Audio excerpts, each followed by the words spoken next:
A day in my life as a content creator at age 18. Charis, 33 ka na oy, kapilingon mo man.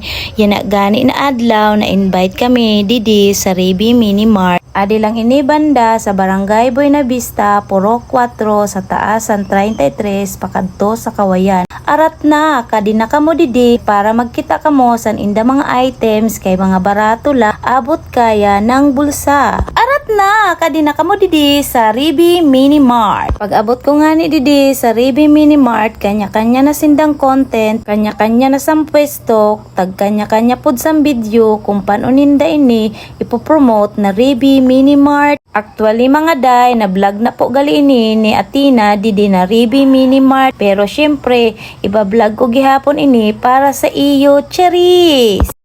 Hello po, amo po rin tag-iya sa Rebi Mini Mart. Hello everyone! Si ate Rebi. Ganer. From Rebi Mini Mart. Yes. Arat na kamo kay adi didi, barato lang, kompleto po sa inda items. Ay agoy, pag abot ni Atina hali sa school, dumiretso naman gali, pakadi, kay para naman, mabudol naman ang iya mama. Amo po ini, anapili ni Atina. Ano pa man ani mo unta, bayadan ta na lang, kay maalo man kita didi, kan Ate Rebi, Chari. Sabi nga ni Ate Rebi, bagay na bagay kay Atina.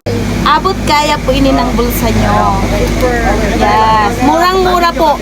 Parang presyong Divisoria, parang ganun lang siya. Rebi Mini Mart. Oh, may ko pa kami. Ganda kasi naman plan. Hoy, kaganda sa iya bag. Super social. Dahil damo kami bakal, huwag kang giveaway. Wow! Wow, may giveaway pa ako.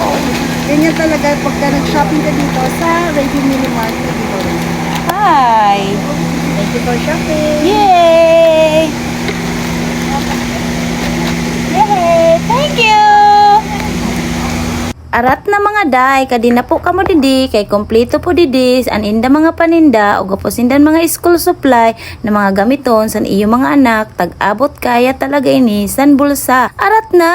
Syempre, bago gani po ang tanan, bago kami nag-uli, gimpaisnak po anay kami didi sa Rebi Mini Mart. Adi po aninda mga pagkaon, ka mga namit. Syempre, karanya-kanya na inimpwesto, kay nagakararaon na sinda, sampa isnak, san Rebi Mini Mart. Thank you po Ate Rebi. Syempre, dili mawawara ang pag-giveaway sa amo ni Ate Rebi. Pinaghandaan niya gayud ini. So hanggang dito na lang mga day. Thank you for watching. Huwag niyo pong kakalimutan mag-follow, like, and share. Bye!